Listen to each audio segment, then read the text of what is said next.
A naked eye comet in March 2013, presented by Science at NASA. Far beyond the orbits of Neptune and Pluto, where the sun is a pinprick of light, not much brighter than other stars, a vast swarm of icy bodies circles the solar system. Astronomers call it the Oort cloud, and it is the source of some of history's finest comets. One of them is heading our way now.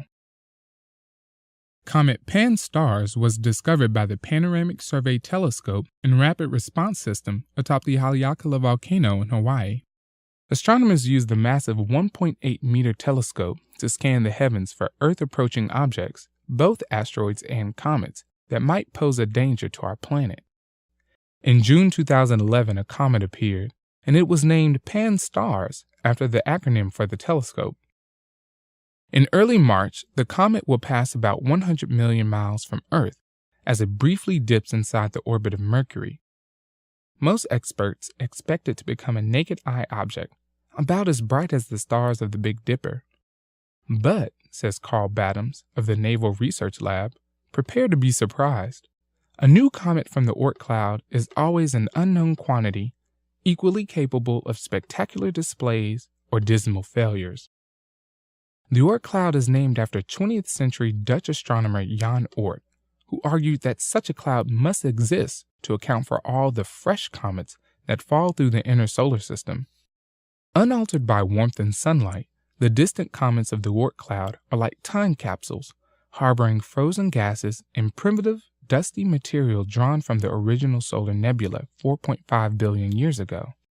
Gravitational disturbances occasionally eject comets from the Oort cloud, which fall toward the sun, bringing their virgin ices with them.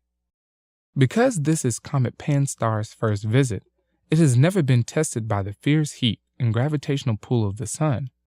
Almost anything could happen, says Battams. On one hand, the comet could fall apart, a fizzling disappointment. On the other hand, fresh veins of frozen material could open up to spew garish jets of gas and dust into the night sky. Because of its small distance from the sun, Pan-STARRS should be very active, producing a lot of dust and therefore a nice dust tail, predicts Matthew Knight of the Lowell Observatory. However, he cautions, it could still be difficult to see. From our point of view on Earth, the comet will be very close to the sun.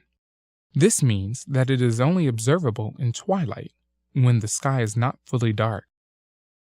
The best dates to look may be March 12th and 13th, when Pan-STARRS emerges in the western sunset sky, not far from the crescent moon.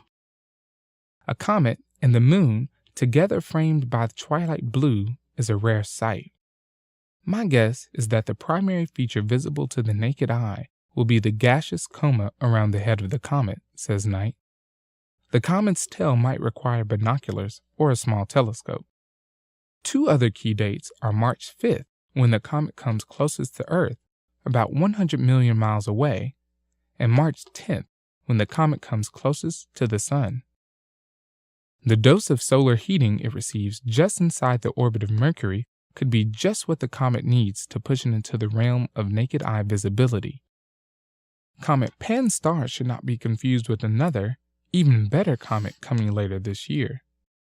In November 2013, Comet ISON could shine as brightly as a full moon in broad daylight when it passes through the atmosphere of the sun.